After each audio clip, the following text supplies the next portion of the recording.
Suenan tambores de adelantos electorales, y fíjense que les hablo en plural, de adelantos, no de adelanto, puesto que no se trata únicamente de las generales, sino también posiblemente de autonómicas, tanto andaluzas como catalanas. Respecto a las generales, ya saben, los separatistas de Carles Puigdemont están amenazando con retirar su apoyo a Pedro Sánchez si no hacen más concesiones, y la verdad que con sus 8 diputados tienen poder sobrado, más que sobrado, para poder hacer esas exigencias, lo cual dejaría al gobierno en una mala situación. Además, después de la crisis del Partido Popular, que ha quedado definitivamente cerrada tras el Congreso de este pasado fin de semana, ya tienen un nuevo presidente, Pablo Casado, que también está anunciando que piensa hacer la oposición muy dura al gobierno de Sánchez. Para empezar, utilizando la mayoría absoluta que tienen en el Senado para cortar el tema del techo de gasto. En fin, eso podría poner al gobierno en una situación difícil, que les obligase a adelantar unas elecciones, por mucho que durante todo este tiempo, cada vez que eran presentados, decían que de eso nada, que ellos agotarían la legislatura. Hoy, por primera vez, un miembro del gobierno, Isabel Celaá, ha reconocido que, bueno, que nadie puede aguantar la situación cuando es insostenible, aunque de momento no tengan ninguna intención. Por lo que se refiere a las andaluzas, da la impresión de que Susana Díaz quiere aprovechar el buen momento de imagen que tiene el PSOE. Después de mucho tiempo que el PSOE no pintaba nada porque parecía que Ciudadanos le estaba robando la merienda, ahora, gracias a la moción de censura, desde que Pedro Sánchez está en el gobierno, las encuestas colocan bien al PSOE. Susana Díaz querría aprovechar esa tesitura y aprovechar también la división que hay en el PP de Andalucía, que ha salido con bastantes heridas de ese proceso electoral de primarias en el Partido Popular. Bueno, veremos si consigue adelantar esas elecciones que tenía previstas para la próxima primavera y las lleva al próximo mes de octubre. Y respecto a las catalanas, bueno, no se pueden adelantar mucho, a fin de cuentas ha de pasar un año desde las anteriores y las últimas fueron el 21 de diciembre, con lo cual como muy pronto tendrían que caer para esta Navidad. Pero Carles Puigdemont, que ya se ha hecho con el control del PDeCAT para ser el único líder del separatismo, que además quiere aplacar un poco ese crecimiento que está teniendo Esquerra Republicana y que podría querer aprovechar el efecto emocional de que para final de año se inicien los juicios de los procesados por el Procés, quizás las fechas de Navidad no le vinieran mal para unas elecciones. Veremos cómo queda el calendario electoral, mientras que en el Partido Popular, como decimos, una vez superada su crisis, Pablo Casado ha iniciado muy fuerte su primera semana como nuevo presidente del PP. Ayer lunes, entrevista con Mariano Rajoy, hoy martes con José María Aznar, mañana miércoles con Soraya Sáenz de Santamaría y el jueves su primer Comité Ejecutivo Nacional, nada menos que en Barcelona. Por lo que se refiere al gobierno de Pedro Sánchez, mientras dure, como saben, nosotros en Los Intocables vamos repasando diversos aspectos de su hoja de ruta. Hoy nos pararemos por un momento a ver qué es lo que hace con el tema de ETA, la lucha antiterrorista, la ley penitenciaria. Ya saben que ha mostrado su interés en acercar los presos al País Vasco. Bueno, pues no solamente eso, resulta que las asociaciones de víctimas están tratando de impedir que retire los recursos que el gobierno del PP había presentado a la ley de abusos policiales del Parlamento Vasco, una ley que permitirá a los nacionalistas vascos reescribir la historia de la violencia etarra a su manera. Y a todas estas sigue coleando el escándalo de la utilización del Falcon oficial del presidente del gobierno para irse a un concierto de rock con su mujer. Dice el gobierno que era una agenda cultural nocturna y ya saben lo que le dijo Albert Rivera, que el día que se vaya de tapas será agenda gastronómica. Asuntos varios que abordamos hoy en Distrito Televisión. Bienvenidos a Los Intocables.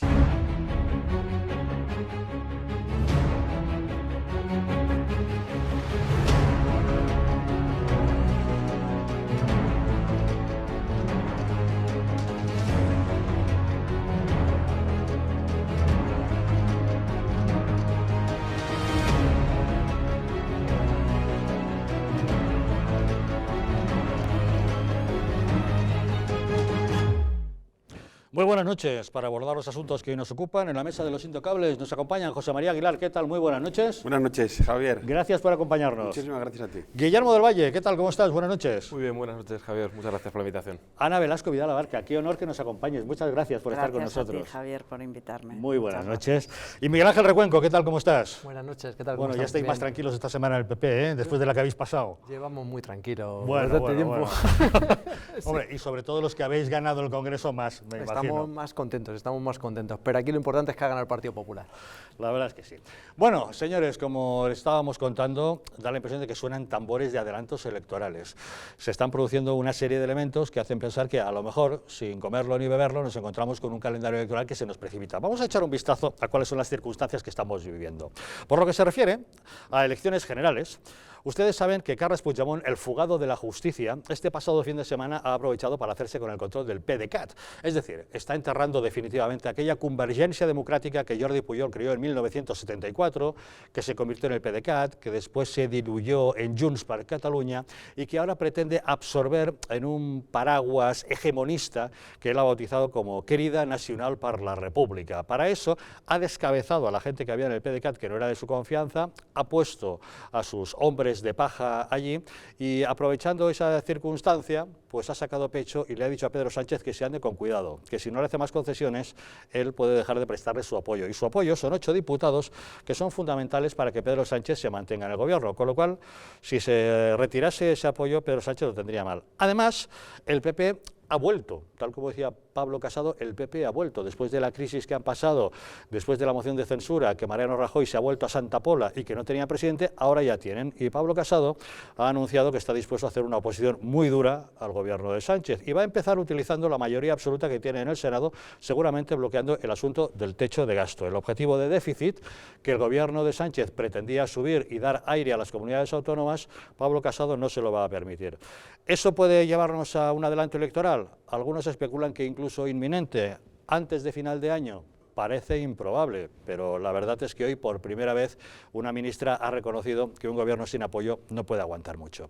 ¿Qué pasa con las andaluzas? Tendrían que celebrarse la próxima primavera, pero sin embargo da la impresión de que Susana Díaz, después de su reunión con Pedro Sánchez, se ha dado cuenta de que la popularidad de los socialistas, que durante mucho tiempo han estado ensombrecidos por el protagonismo de Albert Rivera y de Ciudadanos, gracias a la moción de censura han recuperado puntos de apoyo en las encuestas. Eso le haría pensar que el tirón de Pedro Sánchez es un buen indicador para permitirle convocar elecciones anticipadas. Además, quiere aprovechar que justamente el proceso de primarias ha dejado al PP de Andalucía un poco con ciertas heridas, las divisiones, ya saben, Moreno Bonilla, Javier Arenas, divisiones, que si sorayistas, que si pablistas, bueno, ha dejado una serie de heridas el PP andaluz que por lo visto no está demasiado fuerte y a lo mejor Susana Díaz querría aprovechar ese momento. Dicen que el mes de octubre podría ser un buen momento, para eso tendría que convocar, ya lo saben, 54 días antes.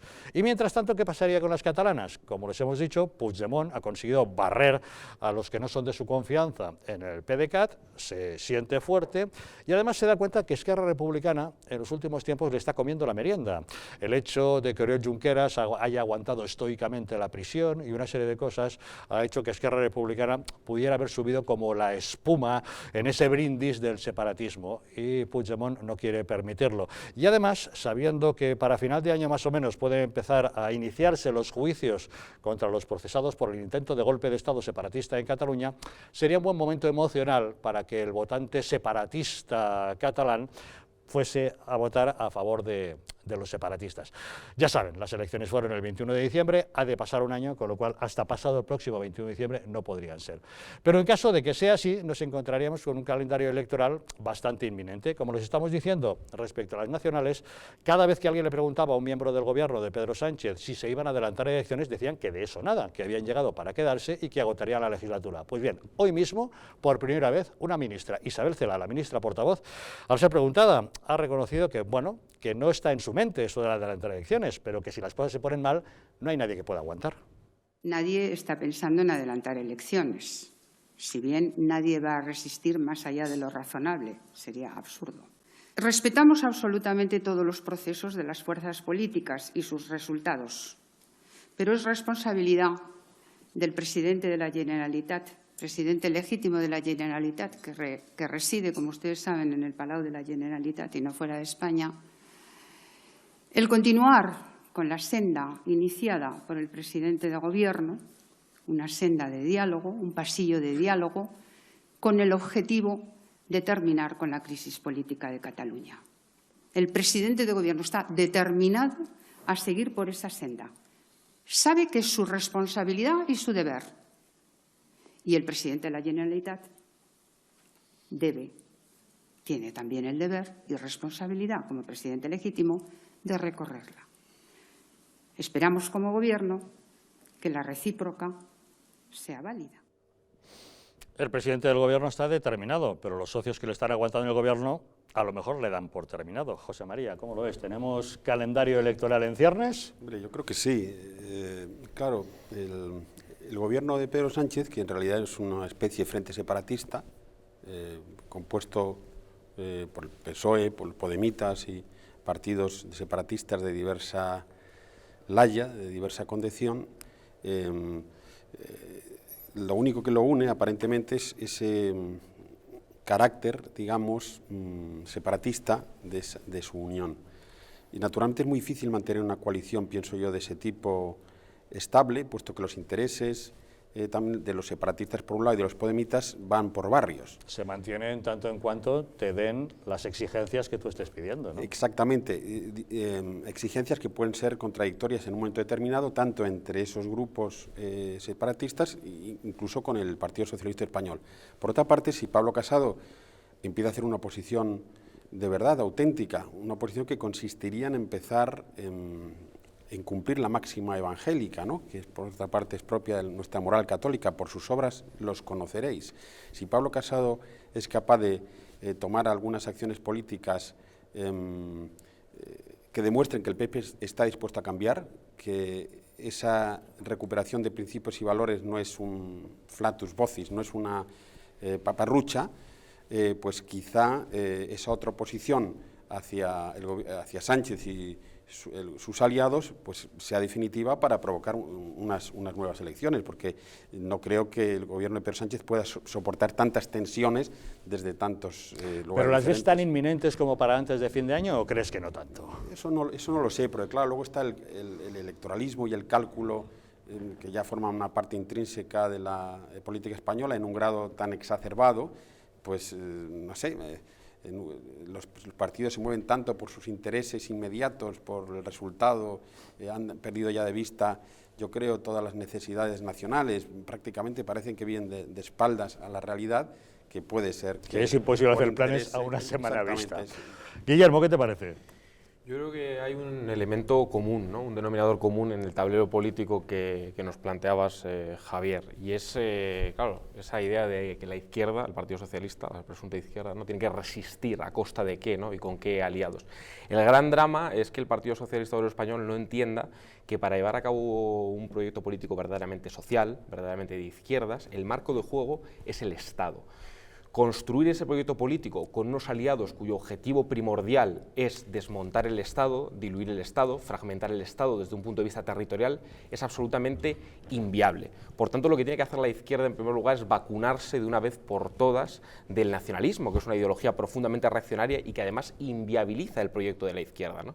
El Partido Socialista debería estar por plantear temas tan acuciantes como temas de vivienda, como temas de precariedad laboral, pero Pues, ¿cómo va a hacer todas pues de estas eso cosas? nada, de eso no ha Claro, tocado nada, de eso ¿eh? absolutamente nada. ¿Cómo va a hacer estas cosas con aquellos que solo piensan en su interés particular y no en el interés Pero no general? es que tiene otras más, prioridades, con que es aquellos sacar que a quieren, Franco del Valle de los Caídos, que eso es urgente. por ejemplo, ¿no?, es decir, este antifranquismo retrospectivo, ¿no?, de los que quieren tirar a Franco del caballo una vez pasado mucho tiempo de su muerte. Pero el drama es que el Partido Socialista no entiende que para aglutinar una verdadera mayoría social, para llevar a cabo todas esas políticas, para empezar el marco de juego es el Estado. El Estado en España, valga la redundancia, se llama España. Con aquellos que quieren fragmentar el Estado no hay posibilidad de ampliar el Estado social, el Estado de bienestar. Es que la izquierda es absolutamente incompatible con el nacionalismo. Tenemos un verdadero drama, que la izquierda oficial de este país es una izquierda profundamente reaccionaria, a veces infantil, a veces pueril, que se dedica efectivamente a temas completamente accesorios, pero a veces, cuando sí que habla de temas esenciales, se pone en manos absolutamente del nacionalismo, y con el nacionalismo, que es una verdadera ultraderecha identitaria, reaccionaria, es imposible llevar a cabo ningún tipo de programa social. Por eso, cuando analizamos esto, la señora Celaá manifiesta, dice, la cuestión, la crisis política de Cataluña, es que no es una crisis política de Cataluña, es una crisis política de España, es que lo que esta gente quiere es privarnos de nuestra ciudadanía española, y mientras que la izquierda no se quite ese complejo de defender la nación política, esa unidad de deliberación conjunta, que es algo lo más público que hay en el espacio político, y se oponga a aquellos que quieren privatizar el espacio político, tanto que les gusta estar en contra de las privatizaciones, yo también lo estoy, pero la primera privatización es la privatización del espacio político. Mientras que el Partido Socialista, y ya no digamos Podemos, se emancipen de su servidumbre con el nacionalismo, no hay solución, no hay solución. Sí hay solución, la solución es sustituir esa izquierda y construir una izquierda que no tenga alergia a la defensa del Estado y a la defensa de España. Ya has mencionado Podemos, nadie está hablando de Podemos, pero cualquier día empieza también a cacarear y a pedir lo suyo. A ver, Ana, ¿tú cómo lo ves? Bueno, yo creo que un gobierno que alcanza el poder, ese poder lo quiere para algo y en principio lo debe de querer para servir a España, Eso en es este mucho caso. imaginar. Bien, Puede querer el poder entonces, por el poder. Entonces, ¿qué pasa?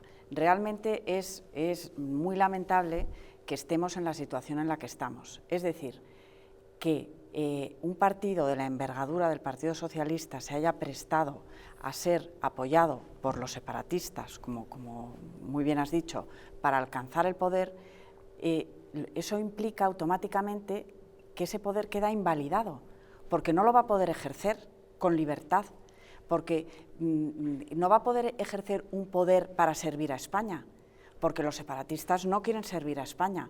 Entonces yo creo que el Partido Socialista en este momento está absolutamente atrapado en una trampa y que antes o después no le va a quedar más remedio que convocar elecciones, efectivamente, porque o bien convoca elecciones o bien cede a la exigencia de ruptura de la nación. Pero algún límite tendrá, ¿no? Ante las exigencias de los separatistas, que Bueno, pueden ir hasta más allá. El límite, ¿algún límite tendrá? lo que pasa es que el peligro es que los separatistas son muy listos. Entonces a ellos les interesa esta situación, porque les interesa un gobierno de España débil y cautivo de sus votos. Entonces van a jugar con ellos, van a tirar de la cuerda, van a aflojar y van a estar apurando todo lo que puedan el máximo tiempo posible para que no haya elecciones, porque a los separatistas no les conviene que haya elecciones. Claro, van a jugar a ese como salga juego. un gobierno más fuerte, adiós a todas Y yo creo sus exigencias. que si el Partido Socialista tiene sentido de Estado, tiene que poner por delante, por supuesto, el interés general de España antes que su interés particular y su afán de poder. Miguel Ángel, ¿qué te parece? Eso es mucho querer, Ana, eso es mucho Es querer. mucho imaginar, Sí, ¿eh? sí, porque vamos a ver, aquí hay una expresión clara que es lo que mal nace o se gesta, pues al final mal acaba, ¿no? En este caso. Y vamos a ver, el Partido Socialista, que no se nos olvide, nunca ha llegado al poder con el apoyo de proetarras, populistas y separatistas. Esa es la realidad. Entonces, cuando tú llegas al poder con eso, pues mal vas. Ahora vamos a hablar de la fecha, ¿no? Cuándo va a caducar eso, porque va a terminar mal. No sé si terminará en diciembre o terminará el año que viene o terminará dentro de un año y medio, pero eso va a terminar mal, porque el Partido Socialista desde hace mucho tiempo ha perdido esa identidad, y así se lo están diciendo sus mayores, ¿no? Los más antiguos del Partido Socialista, y ha perdido esa identidad que tenía como Estado, ¿no? Como Estado, defendiendo el Estado español. Y en este caso pues se ha entregado, y el señor Sánchez se ha entregado por llegar al poder, y a las políticas que está ejerciendo me refiero. ¿Por qué? Porque no está haciendo ningún tipo de política, solo está haciendo operaciones de chapa y pintura. Vamos a mover los restos de Franco. ¿Para qué? Para contentar a sus huestes. Vamos a admitir cuanto más inmigrantes mejor en España. ¿Para qué? Para dar sensación de que soy bueno. Me voy a poner las gafas de sol mientras que voy en el avión para demostrar que estoy trabajando toda la noche o que estoy de copas, o sea, toda la noche, ya no sé qué creer, ¿no? Entonces, está haciendo determinados movimientos que lo único que está buscando es lavar su imagen personal para ser la imagen del Partido Socialista e intentar ganar el día de mañana unas nuevas elecciones. Porque al final lo único que está tapando es la vergüenza, pues yo quiero escucharles ahora hablar de pensiones. ¿Estáis escuchando hablar al Partido Socialista de las pensiones? ¿Estáis escuchando hablar de todas las inversiones que tenía que hacer en su día y le exigían al Partido Popular en Fomento? Que hay un plan de actuación que iba a realizar Fomento, presupuestado, cuantificado con euros. ¿Y dónde está? En el cajón, sin utilizar, que lo estamos sufriendo, por ejemplo, en mi municipio, en Leganés. Digo, parece que cuando se habla de pensiones, cuando se habla de hacer inversiones, cuando se habla de empleo, es cuando se está en la oposición. Ahora que estamos en el gobierno, vamos a hablar de Franco, vamos a hablar de la igualdad no igualitaria de las mujeres, porque al final es una mentira, es todo farfolla. Vamos a hablar de, en este caso, también de llegar a un diálogo con los catalanes, si tampoco quieren, porque también hemos salido muchas veces en estas mesas, y Puigdemont lo que le interesa es este ruido y tensionar la situación para tapar las propias vergüenzas que tienen allí, que no están pagando a las farmacias, que no están cumpliendo con la sanidad, que no están cumpliendo en el tema de educación. Es que esa es la auténtica verdad. Un fugado de la justicia que está marcando la agenda política claro, española. No con los catalanes, con los peores catalanes. Cuando dices los catalanes, ¿a quién se refiere usted? Con los independentistas. No, estamos hablando de los independentistas. Con aquellos que nos quieren privar a nosotros de la ciudadanía española, es decir, eso es lo más grave. Dices, oye, que al final, no sé, la política que está haciendo Puigdemont y sus secuaces es al final tapar las vergüenzas por ser unos malos gestores en esa comunidad autónoma. Pues va a resultar que es el que mueve los hilos. No, vamos a ver, el tema Claro, está... si resulta que Pedro Sánchez toma decisiones en función de los hilos que mueve Puigdemont. El tema está, y así lo ha dicho, dice, se ha cargado a quien le estaba haciendo frente. El tema está que el PDeCAT al final es un instrumento que ha creado Puigdemont para él mismo. Es decir, cuando tú perteneces, por ejemplo, al Partido Popular, para no hablar de otra serie de partidos, las siglas del Partido Popular están por encima de cualquier tema personal, de cualquier persona que esté ahí, o del Partido Socialista. Pero ese personalismo donde ha llevado él al PDeCAT, al final es PDeCAT hablar de Puigdemont. Si desaparece Puigdemont, desaparece el PDeCAT y lo que eso significa. Entonces, ¿qué sucede? Lo que pasa es que tiene muchos seguidores dentro de esa estructura del partido, que al final que a todo aquel que le quiere hacer un poco de sombra y que quiere llegar a cualquier tipo de entendimiento, a lo mejor que pueda ser con el Estado, en este caso con el Partido Socialista, pues se los quita del medio porque a él le interesa esa tensión, le interesa ir de mártir. No sé si con la intención al final de convocar unas nuevas elecciones en un relativo corto plazo de tiempo. No sé si esa es la intención que tiene Puigdemont. Lo que sí, evidentemente, es que quiere seguir, que se siga hablando de él quiere estar en la pomada y... Pues eso lo está consiguiendo. No, lógicamente lo está consiguiendo. Creo que ha puesto el dedo en la llaga, Ana, al decir, al hacer sus reflexiones, porque yo creo que a los que interesa más mantener este gobierno son los separatistas, mucho más que al Partido Socialista. A Sánchez le interesaba, para salvar su situación desesperada de marginación política y de personal y del PSOE, le interesaba llegar para dar un golpe de mano y desde el gobierno dirigir una operación de imagen, como muy bien ha señalado Miguel Ángel, para revitalizar esa imagen cara a unas futuras elecciones, pero también puede ser muy perjudicado el PSOE si empieza... claro, si esto se convierte en el gallinero, si el gallinero en que ya se ha convertido el Parlamento, ¿no? Se transforma en algo ingobernable, la imagen del Sánchez y del PSOE va a ser muy perjudicada. Entonces yo creo que a los que interesa prolongar más esta situación es a los separatistas, en efecto. Es lo que yo deduzco del comentario que ha hecho Ana. Y Sánchez debe tener, supongo que en cuanto vea que el gobierno actual empieza a desprestigiarse a marchas forzadas, como víctima de las intrigas y las incoherencias de toda esta patulea que le acompaña, pues quizá cambie de opinión y adelante las elecciones, haga un adelantamiento importante de las elecciones. Pienso yo que quizá eso puede ser un factor determinante. Hoy es verdad que desde el gobierno creo que han lanzado un comunicado a mediodía que no tenía ninguna intención de adelantar las elecciones y que iban a estar ahí, con independencia de lo que ha dicho la portavoz, en este caso del Partido Socialista. Que Isabel Celaá ha estado en un desayuno informativo, supongo que le habrán tirado de la lengua, ha dicho una frase que, claro, a más de uno en el gobierno habrán dicho, ¿qué está diciendo esta? Por ahí ha llegado algún comunicado que salían desmintiendo, corrigiendo en este caso a la portavoz del Partido Socialista. Pero es verdad que si tú te das cuenta, al final, la política del Partido Socialista ha nacido muerta. O sea, es que ha nacido muerta. ¿A qué se han dedicado? ¿A hacer nombramientos? Para lo que estábamos hablando, para limpiar la imagen de Pedro Sánchez, de dar una imagen de que soy un señor de Estado y aquí me tenéis a otro, pero ¿qué está haciendo? ¿Qué tipo de movimientos? Una campaña electoral desde el gobierno. De todas maneras, hay un matiz que a mí sí me gustaría hacer. Vamos a ver, hay para mí una responsabilidad adicional de la izquierda, porque creo que hay un grado de corrupción intelectual en esa sumisión al nacionalismo que no existe en la derecha. Es decir, yo soy más crítico con el comportamiento de la izquierda respecto al nacionalismo.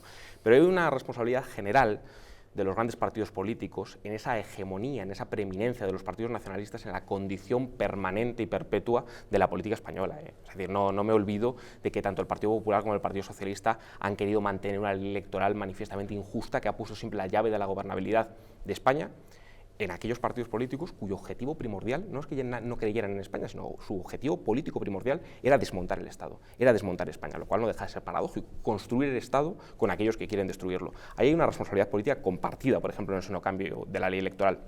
Pero es que ha habido otras cosas, el vaciamiento del Estado central, la transferencia competencial de educación, de sanidad, de fiscalidad, ha ocurrido con Felipe González. Ha ocurrido con José María Aznar, que ahora reaparece en escena como el guardián de las esencias, en la defenestración de Alejo Vidal Cuadras, en la cesión permanente, en los pactos constantes con Convergencia y Unión. A mí que ahora se hable del PDeCAT como parece una figura personalista, no, el PDeCAT es el rebautizo eufemístico de convergencia, de aquella convergencia que para el Partido Popular durante tanto tiempo era un partido de Estado. Personalista, sí, eso sí que era un partido creado por Jordi Pujol y Soleil a su imagen y semejanza. Patrimonial. Pero bueno, hubo una época en los años 90 donde el señor Jordi Pujol era el español del año, en los mentideros de la España no socialista, de la España conservadora, en el semanario del ABC, era un verdadero hombre de Estado, y el ínclito de Xavier Arzallus. Es decir, ha habido una responsabilidad absoluta, no solo de la izquierda, que para mí hay un componente adicional, porque hay un componente, repito, de corrupción intelectual en esa servidumbre de la izquierda hacia el nacionalismo,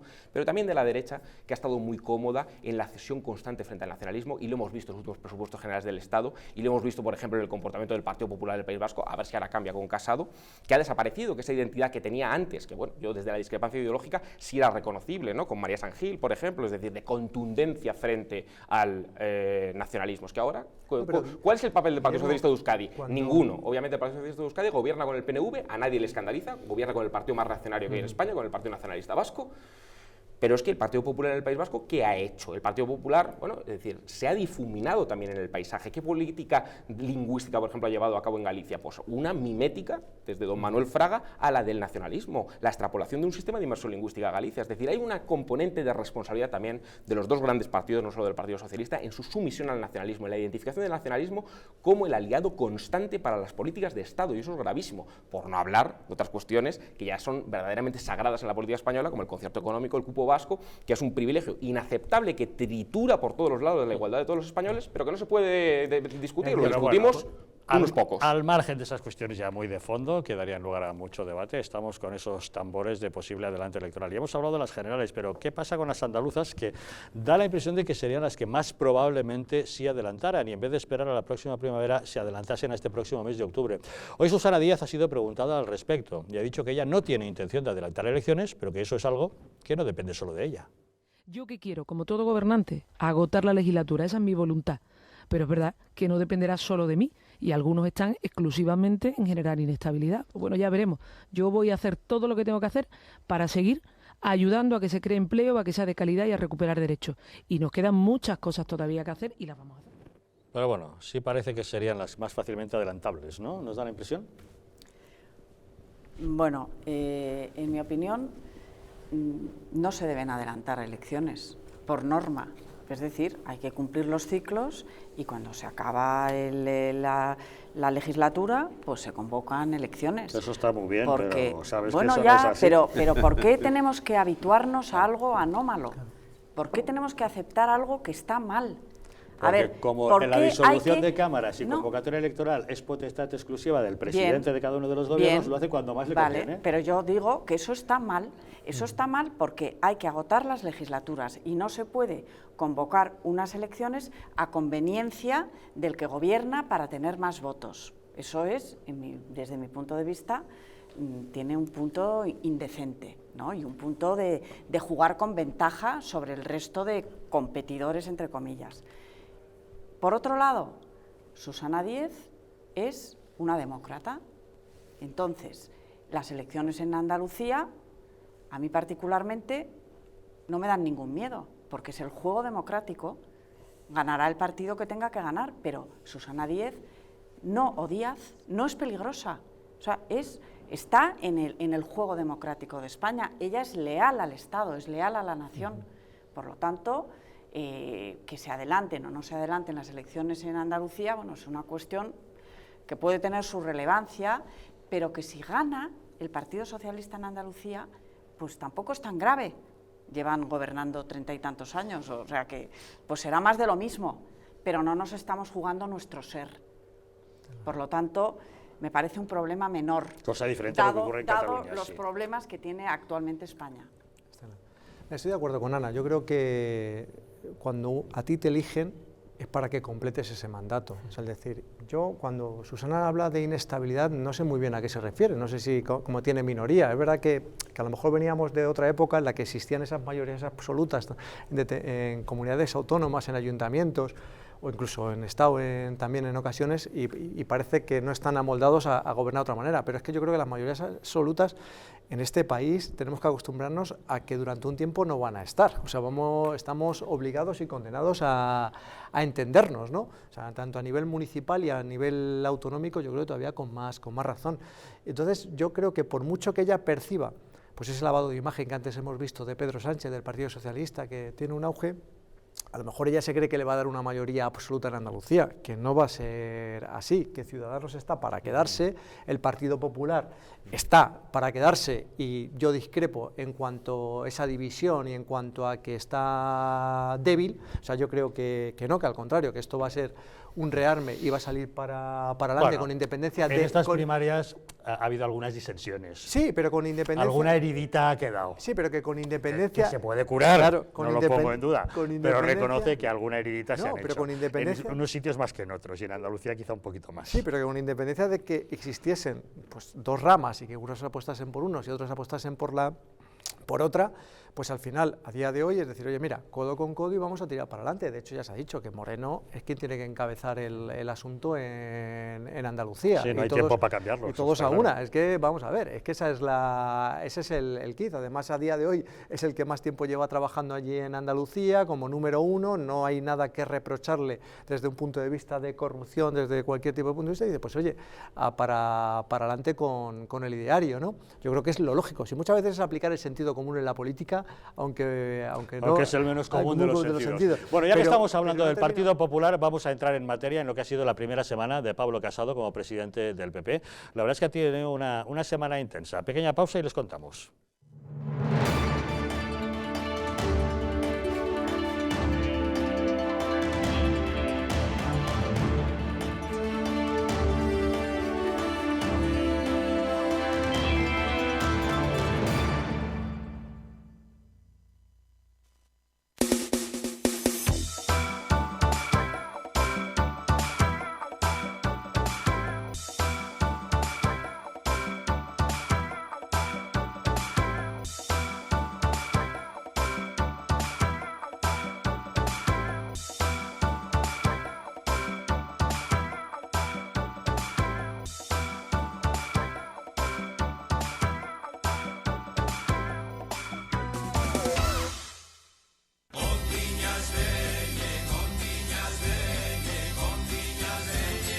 En pleno barrio de Chamberí, saborea los mejores manjares de las Rías Gallegas en Madrid.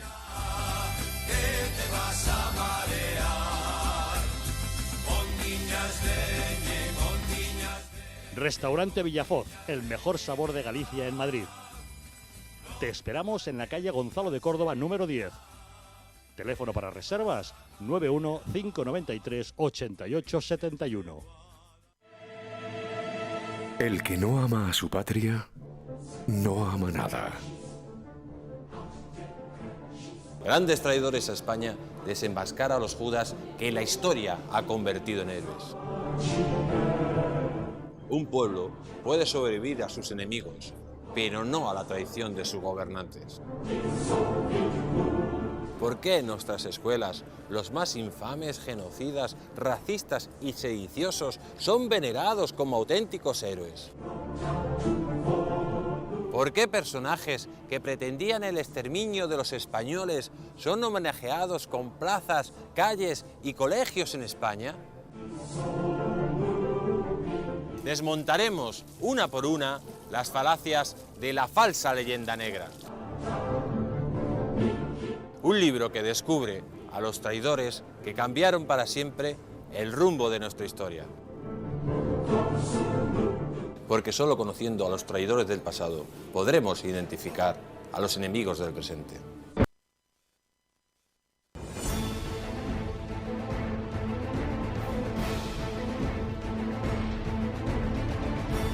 Si la España nación de naciones va a llegar.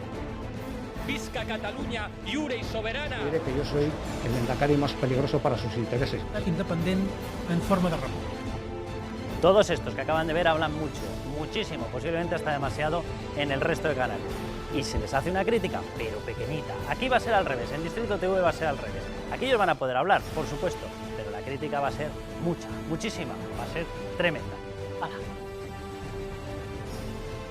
con España a Cuesta, todos los domingos de 10 a 12.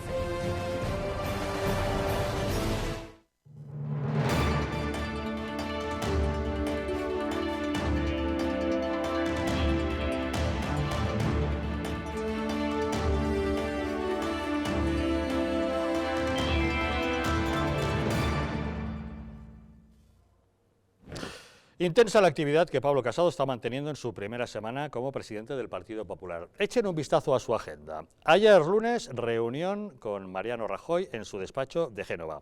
Hoy martes con José María Aznar. Mañana miércoles con Soraya Sáenz de Santamaría. Y el jueves se va corriendo a Barcelona, puesto que quiere que la reunión de su primera ejecutiva nacional sea justamente en la capital catalana. Todo un buen guiño. La verdad es que la de hoy, la entrevista con José María Aznar en la sede de Génova, tenía su morbo, porque hacía 2 años y 7 meses que José María Aznar no pisaba la sede de Génova. Fue el 21 de diciembre del año 2015, después del descalabro electoral sufrido por el Partido Popular, que perdió casi 4 millones de votos cuando Aznar fue a Génova a esa reunión de la Ejecutiva. No le trataron demasiado bien, no fue demasiado bien recibido, no le sentaron al lado del presidente nacional, de Mariano Rajoy, le sentaron en una esquinita y encima tuvo una intervención en la que pidió un congreso para hacer un debate de ideas, porque pidió que el Partido Popular se renovase. No le hicieron ningún caso. Bueno, desde entonces daba la impresión de que José María Aznar era ese presidente de honor un poco molesto, tipo jarrón chino, que no sabían qué hacer con él, que cada vez que abría la boca era para molestar a los dirigentes del Partido Popular, con lo cual, bueno, pues hoy ha vuelto por sus fueros a la sede de la que fue su casa, al despacho que fue el suyo, en el que ha sido invitado por el nuevo presidente, que es Pablo Casado. En fin, pero a lo que vamos, da la impresión de que la actividad es frenética en el PP. No sé, Miguel Ángel, el PP ha vuelto, como decía Pablo Casado. Yo creo que no se ha ido nunca, lo que pasa es que es verdad Pablo que Casado dijo ha vuelto, no, y si ha vuelto es que se había ido. No se ha ido nunca, y es verdad que Pablo en este caso está cumpliendo lo que dijo en el Congreso. O sea, él dijo que iba a reunirse con los diferentes presidentes que había tenido el Partido Popular, que quería contar con todos, con las ideas de todos, y lo que muchas veces he dicho en esta mesa, ¿no? Pablo y yo somos herederos del Partido Popular, de las cosas buenas que han sido muchas que ha realizado el Partido Popular, tanto en gobierno como en oposición también, y también somos herederos de esas cuestiones que han estado mal, que lo que hay que hacer es no volver a repetirlas. O sea, es así de claro, y los errores están en esta vida para aprender y no volver a cometerlos. No creo que tampoco hay que avergonzarse de ellos, sino aprender de ellos y no volver a cometerlos. Y qué mejor que aquellos que han tenido responsabilidades tanto en gobierno como responsabilidades en el Partido Popular, oye, seguir los consejos y oye, llevarlos a cabo. Parece razonable, y a mí me parece muy elegante que haya invitado a Aznar a visitarle yo hoy, creo que sí. Y Hernández, porque da la impresión de que en los últimos tiempos Aznar no era del todo bienvenido en Génova. Vamos a ver, ¿no? Es verdad que la sensación, sin yo tener la información a primera vista, sí que es verdad que muchas veces, pero sí que me he dado cuenta que a lo mejor no lo he visto en ese ámbito, pero lo he visto en otros ámbitos, que muchas veces los choques personales evitan pensar en el bien común. Y yo, por un lado, rompo una lanza a favor de Aznar, que ideológicamente ha hecho mucho por el Partido Popular y por España, pero también hay que decirle, y tiene en su debe, ¿no?, que muchas veces parece que estaba por encima del bien y del mal, y las situaciones eran totalmente diferentes cuando él estaba en el gobierno, cuando él estaba al frente del Partido Popular, a la época que le ha tocado vivir a Mariano Rajoy, ¿no? Entonces, sí que es verdad que yo en alguna ocasión lo comentaba con otros compañeros del partido, Aznar le ha podido la soberbia también, de creerse por encima del bien y del mal. Y a lo mejor Mariano en esos momentos lo que necesitaba justamente era ese apoyo de José María Aznar. Y a lo mejor tampoco le gustaba escuchar pues determinadas cuestiones que le dijese José María Aznar, porque incluso podrían venir de su época, ¿no? Y al final habían estado trabajando codo con codo, y yo creo que en situaciones complejas y límites en su día, ¿no? Y luego seguir pues esos mismos consejos, pues a lo mejor era complicado, ¿no?, el unirse los dos. Sí que es verdad que a mí me congratula que después de 2 años largos, pues José María 2 años y 7 meses. Estamos viendo 2 justamente las años, imágenes hace un momento que le veíamos sentado al lado de Jesús Posada en un rinconcito, en vez de estar al lado de Aznar, que es donde tenía que haber estado. Pues me congratula, ¿no?, que esté, y que Pablo esté tirando de todos. Además lo dijo, que venía a coser cualquier tipo de herida y a sumar cuanta más gente mejor al proyecto del Partido Popular. Pero que aquí no estamos nadie ni por encima del... Yo siempre me lo he dicho, digo, que aquí no hay nadie que esté por encima de lo que significa el Partido Popular. cuando yo gané las elecciones locales a mí me lo preguntaban, dice, oye, ¿mejor que los pasados? Digo, no, digo, mira, Miguel Ángel Recuenco está en estos momentos, pero dentro de un tiempo no estará, formará parte del Partido Popular, será un afiliado más y aquí estoy para ayudar. Mariano Rajoy, por ejemplo, en ese caso ha dado una lección, maestra de decir, oye, mira, a la orden es a la orden. Y me voy, y se ha ido. No, me voy, pero como un afiliado más y lealtad absoluta al presidente del Partido Popular. Y lo primero que ha hecho el presidente actual ha sido llamarle y decir, oye, mira, vamos a hacer el traspaso de poderes y a ver qué consejos me das, que me encuentro aquí en la 7ª planta de Génova y en qué puedo ayudar. Los primeros movimientos de Casado están muy siendo buenos, los correctos, no sé qué os parece. Yo creo que está bien que haya llamado a Aznar Casado. Claro, es que uno de los errores grandes que cometió Rajoy fue, después de haberse elegido a dedo por Aznar, que lo puso, haberlo apartado prácticamente del asesoramiento del partido. Es verdad que Aznar tendrá sus defectos, pero en aquel momento de esa transición hecha dedocráticamente, Mariano Rajoy, y luego, debido también al cambio de política, al giro que dio el PP en su política, prescindir de Aznar yo creo que a mí me parece que fue un error muy grande. Recuperarla ahora, pues bueno, al menos tiene también el valor de la imagen. Y de todas maneras, donde se va a jugar el futuro el PP, ahora Casado, el PP y su credibilidad, lo venía hablando con Ana Velasco cuando veníamos hacia el estudio, me gustaría que lo explicara a ella, va a ser en los próximos pasos que dé en el equipo de gente de que se rodee, ¿verdad, Ana? Eso me venía esto, y creo que eso va a ser clave para recuperar la credibilidad, aunque un primer paso pueda ser el haber acercado a José María Aznar. Bueno, lo primero es la reunión de mañana con Soraya Sáenz de Santa María. Hasta que no hable con ella, no puede tomar sus primeras decisiones respecto a gente, ¿no? Bueno, yo creo que un partido político es su pasado, su presente y su futuro. Y no se puede negar nada. Y nadie es perfecto. Todo el mundo, todas las organizaciones pasan por épocas mejores y peores. A mí me parece que es muy bueno que haya habido estas elecciones en el Partido Popular, que es muy bueno que los afiliados y los compromisarios hayan podido pues votar y que la elección se haya producido por parte de las bases realmente, ¿no? No teledirigida. Porque eso lo que ha hecho es que la persona elegida, el programa o el discurso que esta persona, Pablo Casado, ha mantenido durante su campaña, es lo que querían las bases, ¿no? Porque, bueno, esto ha dejado ver que había un cierto descontento, desconcierto, lo que fuera. Ya está. Entonces, a partir de ahí, a partir de la situación en la que está ahora el Partido Popular, lo que tiene que hacer es trabajar para ser un partido fuerte y que tenga posibilidades de gobernar otra vez y además, bueno, pues que esté al servicio de España y que tanto sus afiliados como sus votantes, esos casi 4 millones que has comentado antes, Javier, que había ido perdiendo, pues recuperen la confianza. Claro, para recuperar la confianza también hay que ver cómo se actúa y qué se hace y pasar de las palabras a los hechos.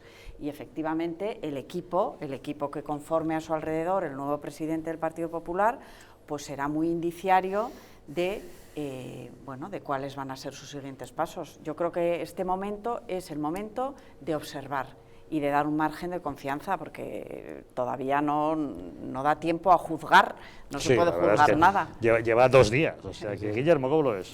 Sí, yo desde fuera y desde la distancia ideológica creo que lo primero de todo hay que felicitar al Partido Popular, ¿no? De la transición de José María Aznar a Mariano Rajoy, como bien se ha descrito, que fue una transición bastante digital, una dedocracia pura y dura, a este proceso bastante democrático, pues creo que hay una mejora sustancial, que también hay que anotar un punto a favor ahí de Mariano Rajoy, porque también durante su presidencia pues se ha articulado ese nuevo proceso de designación que ha permitido además un cierto debate de ideas, lo cual es positivo, y la elección bastante democrática de un nuevo presidente. A mí hasta ahí me parece todo positivo, y también desde el punto de vista simbólico me parece bien que Pablo Casado se reúna con unos y otros y mantenga los equilibrios, que habrá que mantenerlos, ¿no?, internamente, ¿no? Yo no os voy a engañar, es decir, yo estoy en posiciones ideológicamente muy antitéticas a las de Pablo Casado, pero sí reconozco su honradez intelectual, es decir, él siempre ha dicho lo que es, y ahora se trata que se comporte como tal, ¿no?, que sus hechos vayan de acuerdo a sus posicionamientos ideológicos, ¿no? Se ha definido como una persona muy liberal en lo económico, ha citado en estos últimos días ni más ni menos que a Hayek, a Popper, a Margaret Thatcher. Bueno, pues son posicionamientos ideológicos que, bueno, habrá que ver si esos están en la centralidad o en la gran mayoría del votante del Partido Popular, si supiera lo que eso significa, está ahí, ¿no?, muy conservador en lo moral, muy neoliberal en lo económico, parece que partidario de la unidad territorial. Yo ahí en ese tercer punto es en el que más de acuerdo voy a estar, a ver si es verdad que lo de la España de los balcones que ha reivindicado también es una España simétrica, igualitaria, en la que efectivamente rompa marras con los nacionalistas de verdad, deje de defender cuestiones bastante desigualitarias como los privilegios forales, que creo que en eso no nos va a dar una sorpresa agradable. Y luego desde el punto de vista desde la izquierda, pues máximo, desde una izquierda leal con España, máximo respeto, ¿no?, porque creo que se rearme ideológicamente la familia liberal conservadora pues es positivo, que haya un debate de las ideas es positivo, yo no lo rebullo. A mí cuando apelaba tanto Esperanza Aguirre al debate de las ideas, a mí me parece muy positivo, pero claro, desde nuestra posición, desde Plataforma Ahora, lo que vamos a decir es que ese estado mínimo donde los impuestos sean bajos o casi nulos, donde el Estado social tenga un papel casi minúsculo y menguante, pues nosotros lo vamos a criticar. Creemos precisamente al revés, la antítesis de Pablo Casado: menos intervención en la vida privada de la gente, en las cuestiones morales, mucha menos intervención ahí, y más intervención en las cuestiones socioeconómicas para revertir las desigualdades de origen de las que partimos los ciudadanos. Esa es nuestra posición desde planteamientos socialdemócratas. Bueno, Pablo Casado empieza bien con su agenda, aunque no nos engañemos, no va a tener un camino de rosas, se va a encontrar con dificultades, y no solamente enemigos fuera, también dentro. Según publica hoy Libertad Digital, Javier Arenas no está nada contento con la derrota de Soraya Sáenz de Santamaría. Este periódico publica que el sector arenista está articulando ya una ofensiva contra Pablo Casado, tildándole de derechista y de manchista.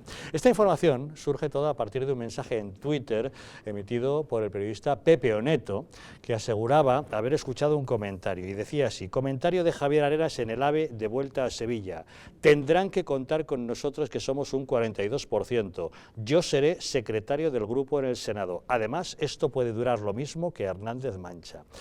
Si realmente Pepe Oneto, o quien le haya informado, escuchó estas palabras de Javier Arenas en el AVE, diciendo que, bueno, que Hernández Mancha, ya saben, duró menos que un caramelo a la puerta de una escuela, estaría dando por hecho que el gobierno al frente del PP de Pablo Casado va a ser corto. Le acusa de manchista por la brevedad y de derechista. No lo sé, fuego amigo, Miguel Ángel. ¿Puñales internos? Vamos a ver, no sé si es verdad o es mentira ese comentario de Arenas, porque al final viene de donde viene y al final parece como Radio Macuto, ¿no? Te va contando uno a otro, pero con independencia de eso, ya lo dijo, que iba a contar con ese 42%. Es que es una obviedad, o sea, es decir, es que hay que contar con todos. Fíjate, a mí lo que más me preocupaba de este proceso interno, ¿no?, es la gestión del día después. Esa es la parte importante, y es ahí donde se va a ver si es un gran líder. Justamente, porque va a ser esa capacidad de poder integrar a gente que apoyó al otro lado, porque había gente muy buena también apoyando a Soraya Sáenz de Santamaría, ¿no?, la propia Soraya, pero eso no significa que, o sea, y eso significa justamente, es ahí donde se va a ver esa capacidad de liderazgo. O sea, esa capacidad de decir, oye, voy a llamar a Mariano Rajoy, voy a llamar a José María Aznar, voy a llamar mañana a Soraya, demuestra que el líder soy yo, cuento, pero que el líder soy yo. O sea, la foto es muy significativa hoy de Pablo. En su despacho. No tengo complejos, además venís a verme aquí, venís a ver al presidente del Partido Popular, que los tres sois afiliados del Partido Popular, y venís a ver aquí al presidente del Partido Popular. Pero al mismo tiempo que yo soy el líder, significa que cuento con vosotros y con lo que vosotros representáis, cada uno de vosotros y de vuestros equipos. Y así de claro, decidme quién vale también para sumarse a este proyecto. El proyecto del Partido Popular volverá a ser fuerte y volverá a gobernar España si estamos todos a una y todos unidos. Y por supuesto que lo que representa Arenas y gente que trabaje con Arenas, pues lógicamente que es salvable. O sea, en Andalucía representa un buen porcentaje. Pero a Javier Arenas, el renovador, habría que pedirle, además de crítica, un poco de autocrítica, ¿eh? No, pero que me refiero el día después de la derrota, también un poco de autocrítica, porque hombre, es una persona obviamente respetable políticamente, por supuesto, como no, pero especialista en concatenar derrotas electorales. Creo que en la política y en la vida es bueno también compensar y ponderar la crítica con la autocrítica. De entrada, ese comentario que ha dicho, ese Twitter que habían puesto y tal, que suena un poco raro. Sí, suena raro. Oye, que no lo digo yo, ¿eh? No, por eso, Libertad Digital publica un Twitter de Pepe Oneto. Claro. Pepe Oneto, al que todos conocemos, es de una fiabilidad máxima, no se inventa cosas. Es decir, o bien lo escuchó él mismo yendo en el AVE, o se lo han contado. O alguien que lo escuchó se lo ha contado. Por eso digo que yo estas cosas, por eso digo, que Radio Macuto siempre me gusta ponerlo en cuarentena, porque al final viene de donde viene, entonces me gusta siempre ponerlo en cuarentena. No suena bien. Pero tampoco creo que Arenas no sea lo suficientemente inteligente como para sobrevivir en cualquier circunstancia, incluso esta. No, y que además digo, yo qué sé, creo le reconozco la suficiente inteligencia para no soltar. La razón. No, le doy la suficiente inteligencia para no soltar esto. O sea, no tiene sentido. Y además, si en algún momento estás cabreado, la visceralidad te puede, lo que menos hacer es hacerlo en público. O sea, es decir, es así de claro. No lo ha hecho en público. Es que ha sido un comentario privado que le han cazado en el AVE. Es que esto es un cotilleo. ¿Sabes? O sea, esto es un cotilleo puro y duro. Pero por eso digo que lo de los cotilleos a mí me gusta ponerlo siempre en cuarentena, ¿sabes? Me gusta ponerlo en cuarentena porque el problema es que estamos rodeados de cotilleos. Probablemente será verdad, porque normalmente lo que se escucha off the record suele ser verdad. Lo más cierto de todo. Pero es un cotilleo y yo creo que las cosas que no se escuchan en una declaración pública, sino que es un comentario más o menos privado, pues tampoco se le debe dar. Lo que se dice cuando crees que nadie te oye suele ser más cierto que lo que dices cuando te está escuchando un auditorio. Sí. ¿No? Sí, pero entrar ahí en ese juego es como feo. Yo creo que Arenas parecía que era hacerle la pelota al líder, siempre se decía, ¿no?, que ha sido un poco pelota de Aznar, un poco pelota de Rajoy, un oportunista siempre muy cercano al poder para mantenerse en su feudo, sus poderes autonómicos, sus poderes locales, y quizá en este caso él esperaba que la líder, no pensaba que Pablo Casado pudiera ganar unas elecciones, ni que fuera un líder. La verdad es que Pablo Casado, aunque tenía una buena fama y reputación dentro del partido, no parece tener, creo yo, la entidad de un líder fuerte.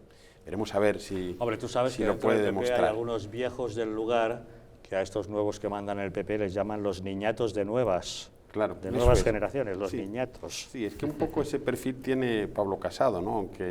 Y últimamente, claro, con todas las sombras que han ido recayendo, muchas, es verdad, traídas muy arteramente sobre sus estudios, sobre su máster, que al final es una serie de sospechas sobre su inteligencia y su preparación al criticar la forma en que terminó la carrera de Derecho, al criticar lo del máster, aunque realmente eso yo creo que políticamente tenga vamos una a ver, porque has menor. mencionado el máster. Como ustedes saben, hay novedades judiciales. La jueza que está investigando el caso está investigando a 3 compañeras que estudian también en el mismo máster, está pidiendo a la Universidad Rey Juan Carlos que a ver si sacan esos trabajos. En la universidad no los encuentran y entonces ahora cargan la responsabilidad en los profesores diciendo los responsables de encontrarlos sois vosotros, y todos recordamos a Pablo Casado que dio explicaciones por activa y por pasiva de ese máster que hizo. Yo ni siquiera he ido a recoger ese título, porque recuerdo, es un título previo al doctorado, es decir, no es para colgar en la pared. Yo no he ido a pagar la tasa para el título ni a recogerlo. Pero, insisto, si hay alguna cosa que se ha hecho mal, que me lo digan.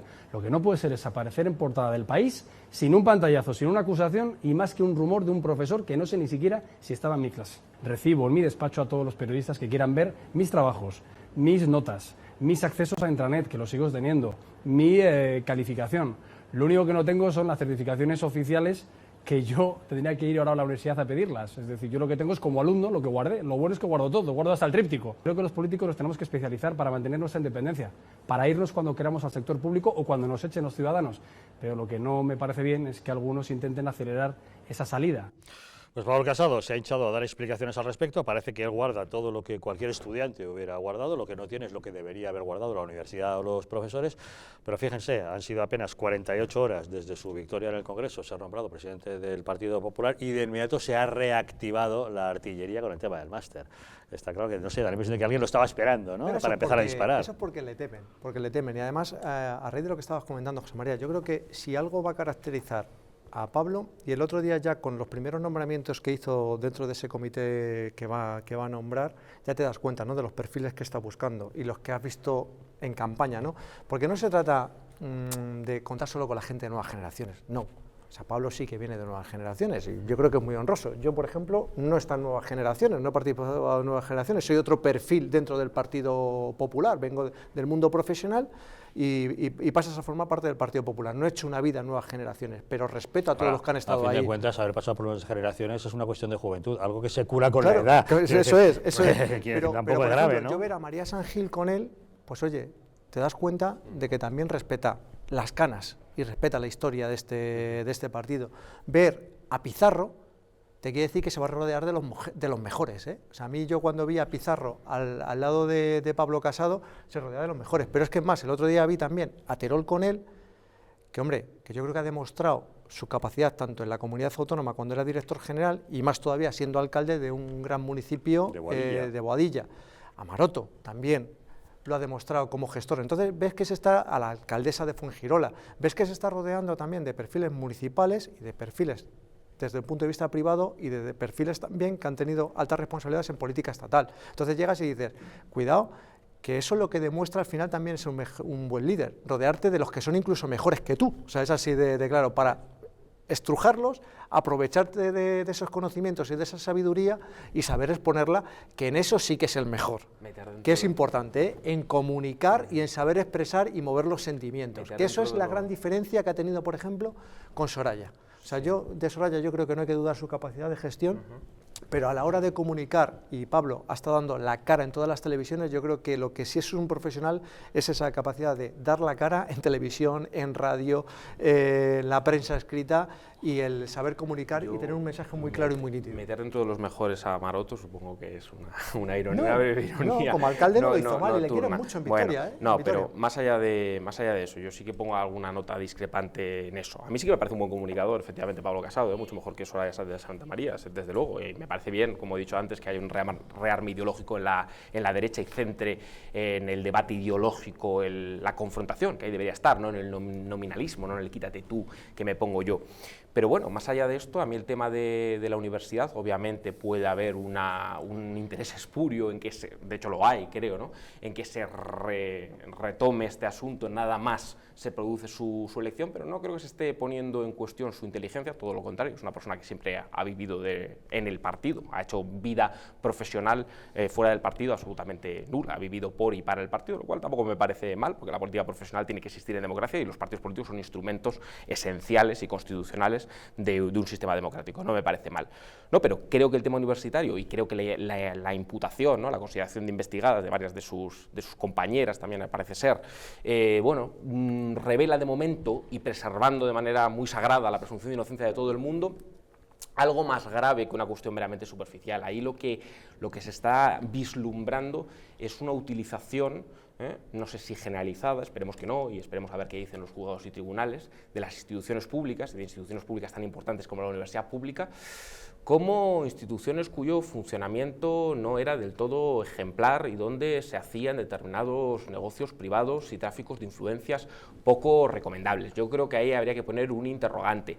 Mira, yo he hecho Derecho, soy licenciado en Derecho también, a mí esa capacidad tan superdotada de hacer 3 cursos de Derecho en pocos meses, a mí hay cosas que me chirrían, El hecho de no tener un título de máster porque sea paso previo al doctorado, y como es paso previo al doctorado, yo curso un máster para cursar un doctorado y por tanto no tengo el título porque no he ido a pagar las tasas, porque sugiriéndose que es normal no tener el máster cuando es el paso previo al doctorado, también me chirría y me suena raro, que sea condición sine qua non para hacer un doctorado, no implica que si tú cursas un máster tendrás que tener el título de máster y tendrás que haber ido a pagar las tasas.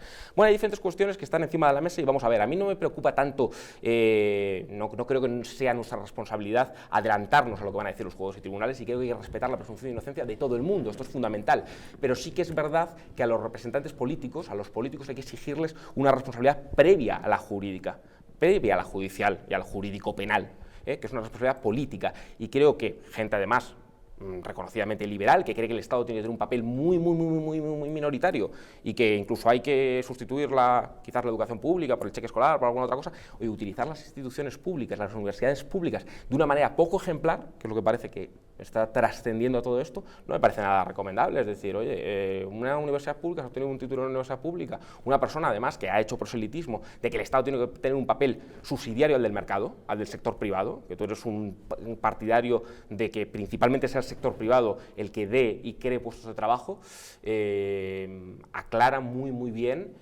si ese comportamiento ha sido verdaderamente ejemplar desde un punto de vista político, diferencia de responsabilidad política de responsabilidad jurídica. Creo que se vislumbra un uso un poco espurio de las universidades públicas y de la institución pública que no deja bien parado a la universidad. Yo, Guillermo, te escucho, y la verdad es que por un lado te escucho decir que respeta la presumpción de inocencia, pero no está respetando la presunción de inocencia. No he dicho que se haya cometido ningún delito. Digo que en democracia, y más si sois liberales, hay que diferenciar que la responsabilidad política, esto de la tradición anglosajona está muy clara, opera ex ante de la responsabilidad jurídica. Si decimos que no hay responsabilidad política fuera de la responsabilidad jurídica, bueno, pues entonces, efectivamente, a mí yo estoy en contra de esa idea populista de que, por ejemplo, si yo sostuviera que este señor está inhabilitado para ser presidente del Partido Popular, estaría cargando la presunción de inocencia. Por supuesto que no está inhabilitado, pero que hay cosas que a mí me chirrían de la investigación periodística, y en una sociedad libre la investigación periodística tiene su espacio, y la exigencia de responsabilidad política fuera de la responsabilidad jurídico-penal tiene su espacio, y no pasa nada. También el Partido Popular pedir responsabilidad política a otros representantes políticos fuera de la responsabilidad jurídico-penal. A mí hay cosas que me chirrían, es decir, terminar la carrera de Derecho, es decir, tener determinados máster que se descubre finalmente que es un curso hecho en determinado lugar, no es un máster de Harvard, parece ser que es un curso de un fin de semana. Hay cosas que, está bien formarse, pero adornar el currículum de una manera poco ejemplar. Creo que hay que reconocer, y eso los partidos políticos tienen que hacer autocrítica, de que han recorrido todas las escalas de la corrupción. Los partidos políticos en España, desde la gran corrupción, que otro día señalaba un tertuliano, que es contribuir a la separación de España, es contribuir a ese desarrollo autonómico y solidario sin ningún freno. Ahí han estado todos los partidos, tanto los separatistas como los llamados constitucionalistas. A todos se les llena la boca de que son demócratas y pugnan por ver quién es el más demócrata.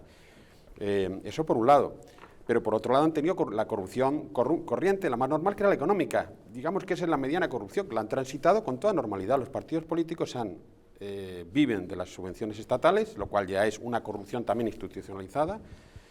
Viven de la subvención privada, de las aportaciones, que eso parece lo más razonable en un partido político, de contribuciones transparentes, legales, privadas, y viven de la financiación ilegal. Es que eso lo sabe todo el mundo. La financiación ilegal no es una excepción en la financiación de los partidos, es la norma, ha sido la norma. Y por tanto no es raro que la corrupción llegue también a lo pequeño, a lo ínfimo.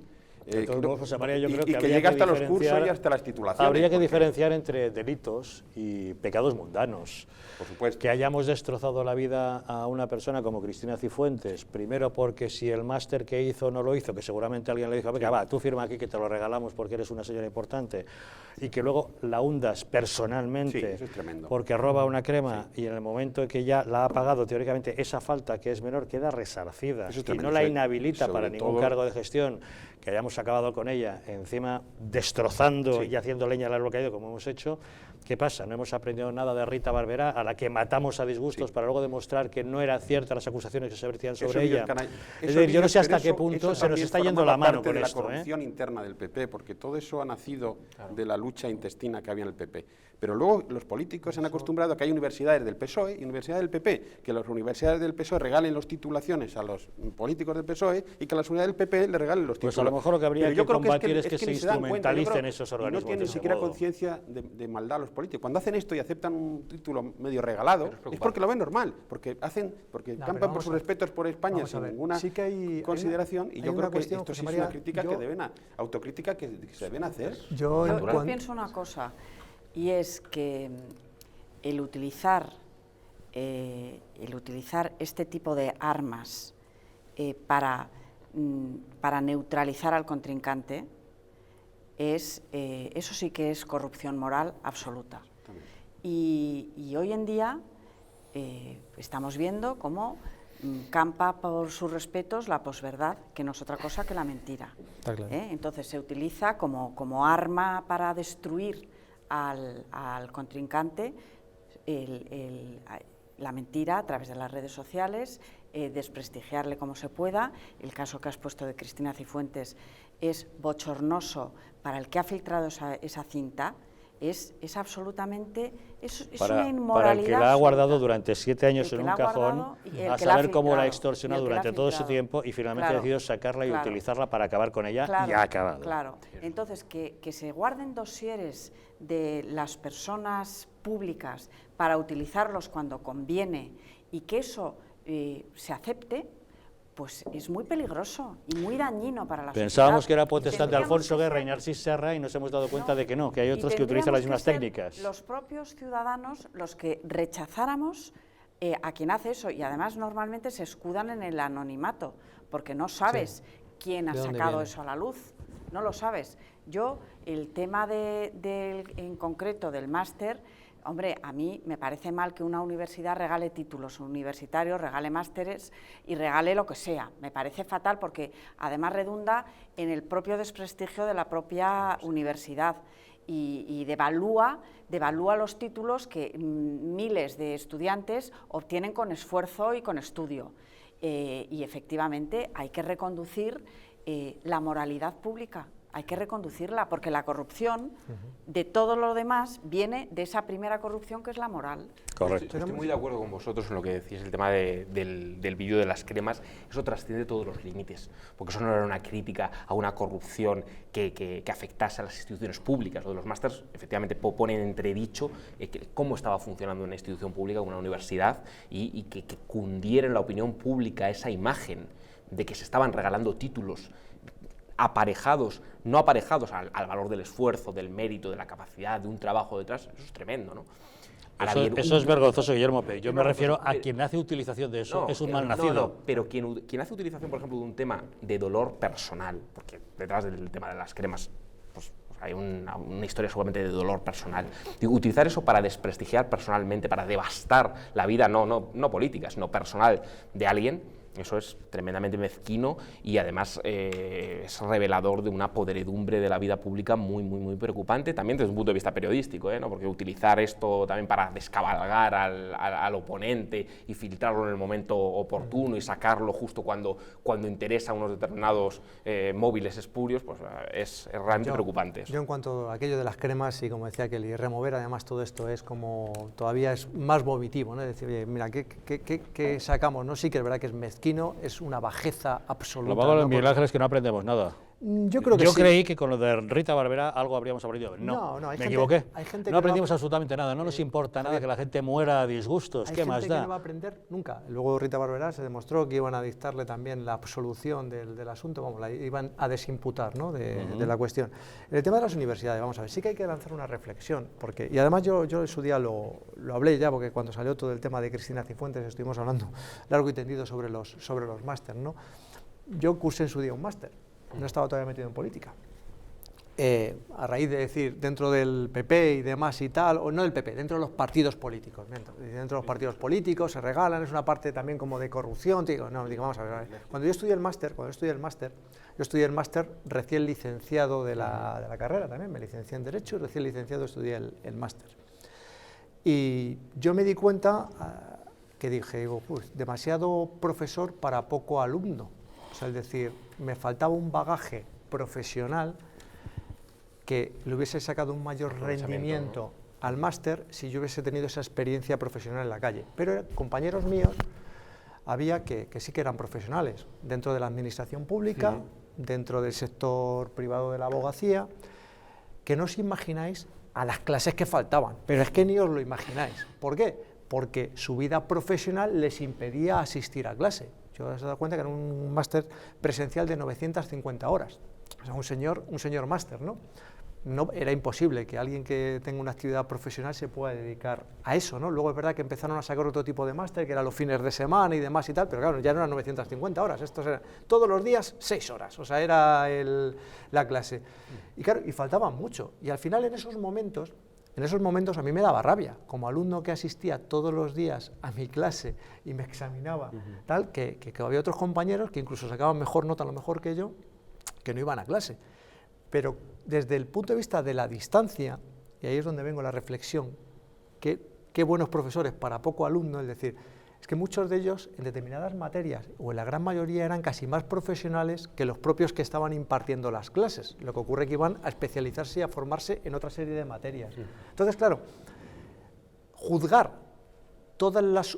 porque eso pasa en todas las universidades, públicas y privadas, que cuando se especializan en un máster y dan una clase de máster, algunos de los alumnos que van no van a clase, o no van a todas las clases, y tienen una situación especial y un trato especial porque su situación es especial, y además así lo dicen cuando se matriculan. Yo hablaba con alguno de ellos y les decía, no, mira, macho, es que yo estoy pasando juicios todas las mañanas y yo no puedo venir a clase por las mañanas, mira, chicos, o sea, que es que yo no como del máster, aquí vengo a especializarme. Entonces, eso también tenemos que ser conscientes que existe y no pasa nada, no es malo, o sea, no es malo. Otra cosa es que te lo regalen porque quieras decir, oye, no, yo quiero que aquí ha estudiado fulanito de tal o menganito de tal y pues quiero ponerlo en el currículum de mi universidad. Ese es el error. Es la impresión de que pero es que yo creo que eso no es lo que ha pasado. Yo no digo que haya pasado en el Otra caso cosa de es que se Pablo traslada Casado, esa imagen. Da la impresión de que en el caso de Cristina Cifuentes quizás sí fuera eso, o que en ocasiones en algunas universidades se dice, hay personajes relevantes, quiero que tengan un máster de mi universidad, de mi fundación, algo por el estilo. Pero yo creo, de verdad, yo creo que lo que pasa es que no conseguimos... Veremos cómo acaba. El tema está judicializado. Sí, a ver cómo termina. El tema de Pablo Casado, veremos cómo termina. En fin, vamos a hacer una pequeña pausa, pero de inmediato volvemos. Como saben, estos días estamos analizando, al margen de lo que es la información puntual de todos los días, pues diversos aspectos de la hoja de ruta del nuevo gobierno de Pedro Sánchez. Hemos analizado su política económica, su política educativa, su persecución a la religión católica, su obsesión con sacar a Franco del Valle de los Caídos, la memoria histórica, la ideología de género. Hoy queremos pararnos por un momento en lo que es política antiterrorista, política penitenciaria, su actitud ante los proetarras, ante los batasunos. La verdad es que esta noche nos acompaña Ana Velasco Vidal Abarca. Ella es periodista, es buena amiga y es hija de Jesús Velasco, comandante de caballería y jefe de Miñones de Álava, que fue asesinado por ETA en 1980. Es hija de Ana María Vidal Abarca, que fue la fundadora de la Asociación de Víctimas del Terrorismo, presidenta de la Fundación de Víctimas del Terrorismo, miembro de COVITE y probablemente la persona que más ha hecho en este país por la dignidad y la justicia de las víctimas del terrorismo. Aprovechando que esta noche nos acompaña Ana Velasco, queremos conocer su opinión acerca de los asuntos que de inmediato abordamos. Hasta ahora mismo.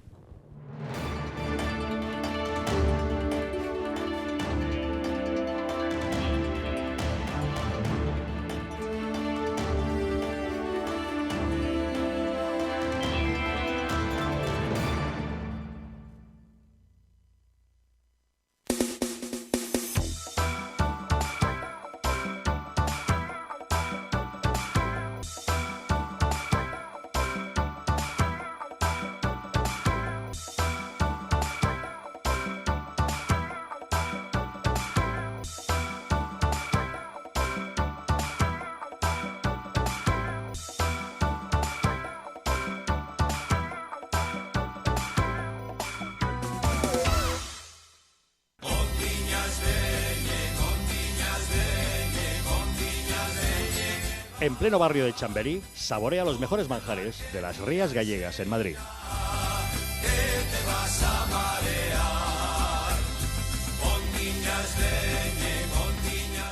Restaurante Villafoz, el mejor sabor de Galicia en Madrid. Te esperamos en la calle Gonzalo de Córdoba, número 10. Teléfono para reservas 91 593 88 71.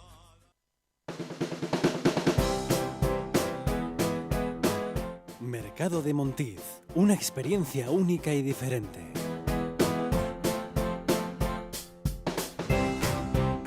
Basados en la gastronomía tradicional.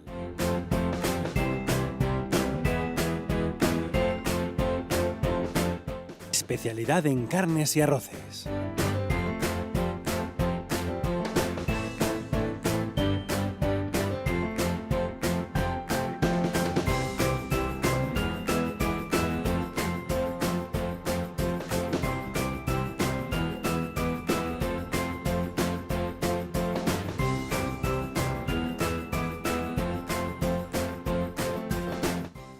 Mercado de Montiz. Ven y disfruta de un momento único.